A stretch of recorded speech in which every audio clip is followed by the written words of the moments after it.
Ladies and gentlemen, it is now my special privilege to introduce you to our chief guest for the 2004 Common Riding. Not that he needs much of an introduction to his age-folk, Mr. Ian W. Landles, M.A. The name Landles is synonymous with Hawick, and Ian's forebears feature prominently throughout our proud history, although I doubt whether any have left a mark as great as Ian's. He spent his childhood in the Willigate, attending St Mary's and Trinity Primary Schools, as well as Hawick High. 5 years were then spent at Edinburgh University, where he attained an Honours Master of Arts degree in History, before returning to the high school, where he is now Principal Teacher of History to educate the youth of Hawick. Looking around the lads' gallery tonight, I can understand what a challenge that must be. He married his wife Margaret in 1973, and they are now proud parents and grandparents. The most recent addition to the family, ensuring the name Landles will continue for a while yet. Ian is of course involved in all aspects of Hawick life. He is a keen supporter of the Greens. He is a moss trooper, life member of the Callans Club, a member and past president of the 1514 Club, a member of the Anvil Crew, and secretary and past president of the Archaeological Society, to mention just a few. In inviting Ian to be my chief guest, I was conscious that chief guests are no different from cornets.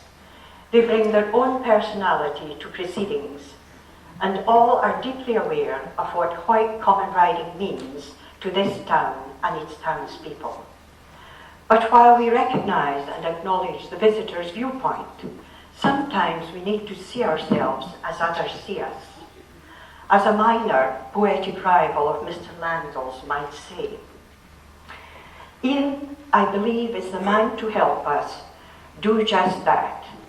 In asking him to address us tonight, I can do no better than quote what it says on his letter headings. Ladies and gentlemen, Mr. Ian Landles, Hawick man.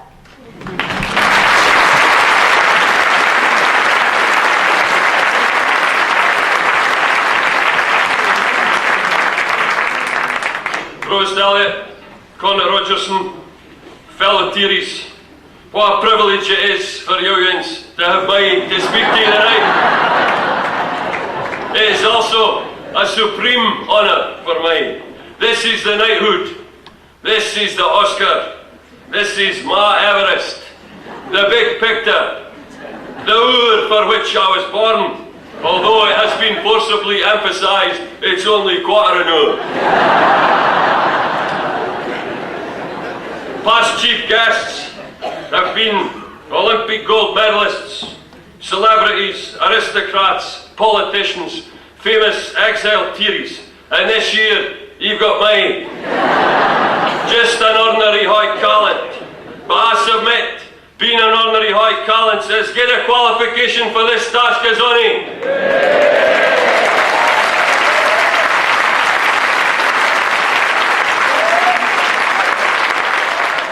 When I say my prayers, I thank God for three things: that I'm alive, that I'm well, and that I'm Hawick.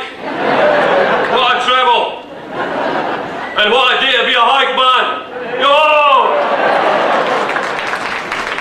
The day that we've had the opportunity to vote in the European elections. No, the night before the morn. 99.9999% of the world's population have not got what we've got. This is just another Thursday in Thurso. Just another June night in Juniper Green. Just another midsummer evening in Midsummer Norton. Just another day in the Big Brother house.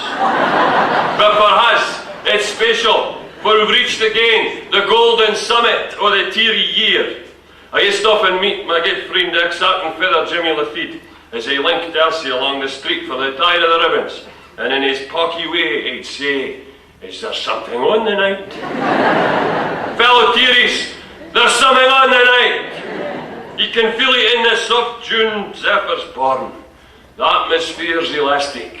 The back grey craws are out in the rigging.